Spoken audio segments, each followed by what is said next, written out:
The first question, of course, how did you get into acting and why did you want to be an actress in the first place? I've always been curious about human psychology. The mind to me is the most complex, perfect organism that I've ever encountered. And just the way how human beings are defined by their character and their ways of acting and being.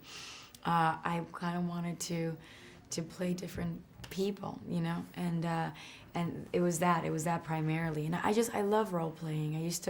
I've never had more fun than when I was 5 years old playing with my dolls. My imagination was absolutely infinite, and I've always wanted to look for that, trying to get that back. Do you have an hero as an actor?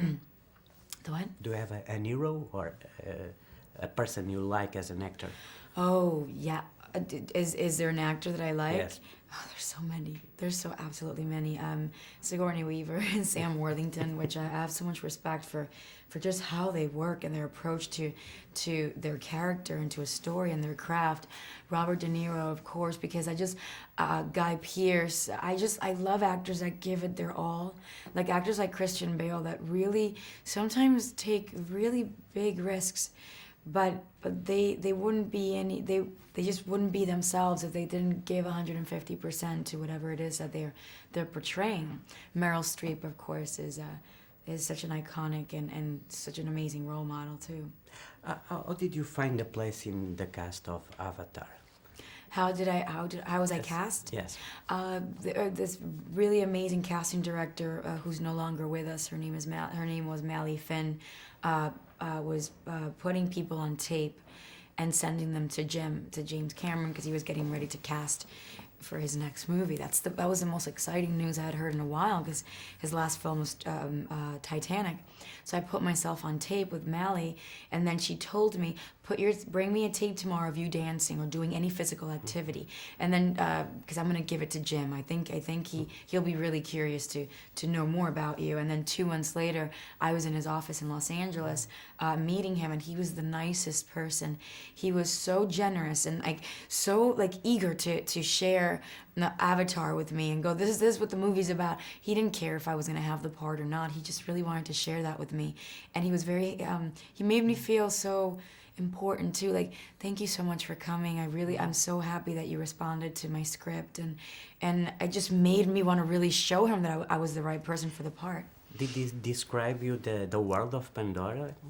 Oh my God, he took out these books and showed me this video footage, and I also saw Neytiri, that my character, in a little sculpture on his coffee table, and I completely fell in love with her, and I saw the books with the drawings, because he's also an illustrator, and I saw just the Thanator and the Leonoptrix, and there's what these kind of trees are gonna look like. The planet looks like this, and it's very big, and it's a moon planet, and from the big planet Polyphemus, and I was just like, oh my God.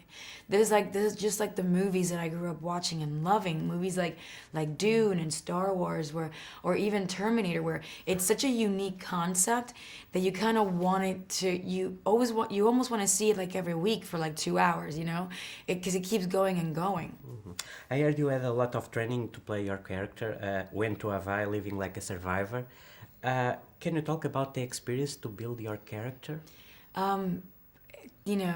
We really needed to, because we were not going to be working with props or anything. So it was everything needed to be imagination. In order for you to have the permission to go somewhere, you need to really try to gather enough referencing and everything. So when we went to Hawaii, it was the most necessary research trip we did to get in touch with our characters and everything, and to enter Pandora.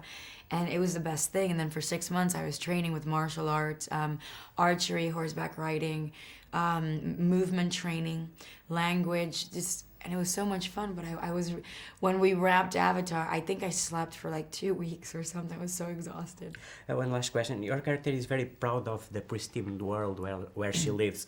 Do you feel identified with the concerns about the environment?